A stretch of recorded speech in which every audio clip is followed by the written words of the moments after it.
दास्तान मध्य प्रदेश और छत्तीसगढ़ में आपका फिर स्वागत है। तानसेन की अनसुनी कहानी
दृष्टि से अकबर को पहचान लिया कि उन्होंने एक बार इनको बुलाया था गाने के लिए और स्वामी जी ने उनको मना कर दिया था।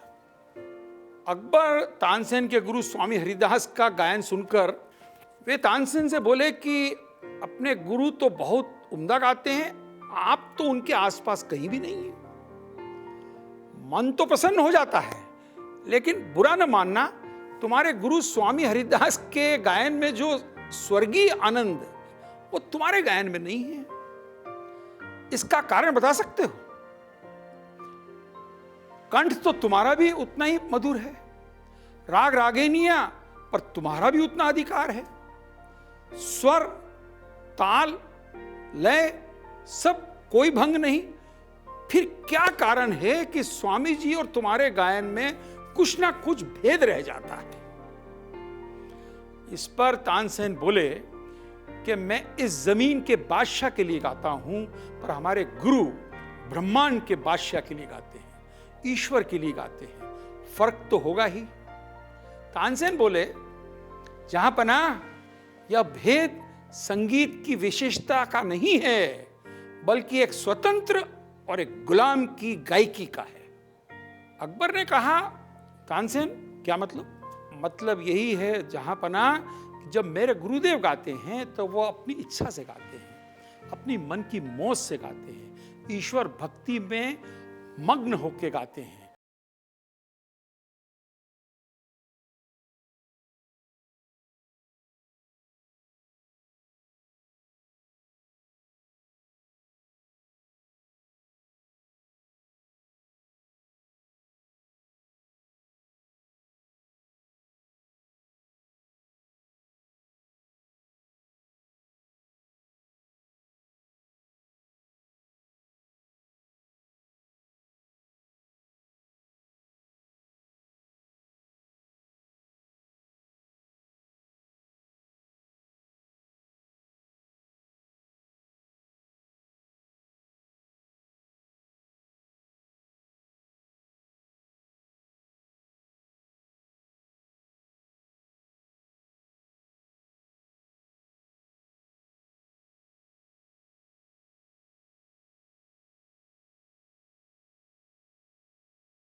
शुरुआत की थी।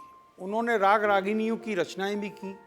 मियाँ की मल्हार, दरबारी कान्हा, गुजरी तोड़ी, मियाँ की तोड़ी उनकी प्रसिद्ध रचनाएं हैं। रागमाला, संगीत सार और गणेश स्रोत उनकी प्रसिद्ध कविताएं हैं। इन महान हस्तियों के बारे में और उनके जीवन के बारे में इतने इंसिडेंट्स हैं और मैं अपने आप को रोक नहीं सकती एक बहुत ही अच्छा इंसिडेंट आपको बताने में, विच विल बी अमेज्ड कि आज भी जब गुरु को अपने चेले को बताना होता है कि अगर वो देखते हैं कि वो रियाज ठीक नहीं कर रहा है, तो ये बहुत ही एक मशहूर किस्सा है जो कि I am quoting from my book India's heritage of gharana music pandits of Gwalior. I am quoting from there कि मियाँ तानसेन शहनशाह अकबर को कहते हैं कि if I don't do riyaz for a day I realise, if I don't do riyaz for 2 days the emperor comes to know that Tansen has not practiced. If I don't do riyaz for 3 days, then the audience comes to know that Tansen is not practicing. कितनी खूबसूरती से बताया है। तो Tansen Urs has been celebrated almost immediately since he died, and references have been found that are as old as मियाँ तानसेन। और क्या हुआ कि जाते जाते उनका बैल मर गया, तो हद्दू खां साहब बहुत ही दुखी हो गए कि अब तो जा नहीं सकेंगे। तो उनके एक शिष्य हैं उस्ताद बन्नी खां साहब, जो कि he was a wrestler, he came forward and he said that मैं आपका बैल हूँ गुरुजी, and I will take you, and he took his guru Ustad Haddu खां साहब टू द तानसेन उर्स। तो ये हमने बहुत छुटपन से ही हमने सुनी है। तानसेन का नाम आते ही एक नाम और आ जाता है, वो है बेजू बावरा का। बेजू बावरा तानसेन का गुरु भाई था। वो किसी दरबार का नवरत्न नहीं था, और एक बार तो उसने अकबर बादशाह के दरबार में अपने गुरु हरिदास के कहने से तानसेन को गायन में हरा दिया था।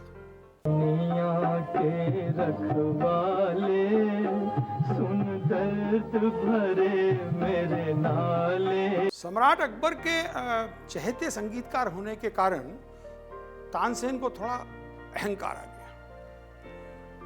उस समय कुछ संगीत साधक ऐसे थे जिन्होंने अपनी संगीत साधना का लक्ष्य ईश्वर को बनाया हुआ था। ये लोग संगीत के माध्यम से ईश उपासना में लीन रहते थे, और उसमें अष्टछाप के कवि तथा वल्लभ संप्रदाय के आचार्य विठल नाथ जी भी थे। एक बार तानसेन की मुलाकात आचार्य विठल नाथ जी से हुई। विठल नाथ जी को तानसेन की वार्तालाप के दौरान यह आभास हुआ कि तानसेन के अंदर अहंकार की भावना है। विठल दास जी के कहने पर तानसेन ने गायन प्रस्तुत किया। विठल दास जी ने बड़ी तारीफ करते हुए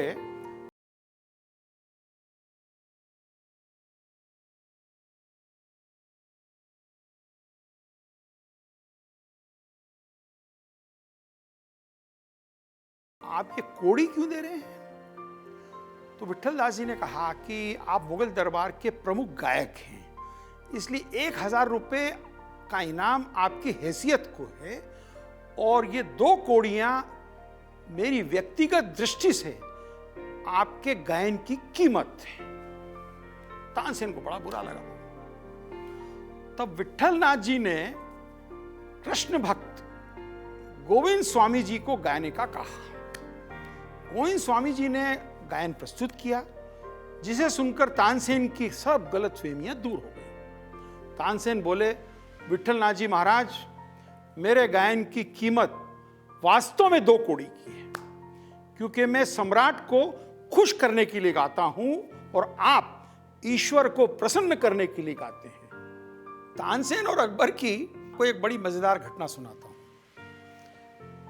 अकबर बादशाह तानसेन के गाने को बहुत पसंद करते थे।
एक दर्शक ने कह दिया, वाह वाह वाह वाह,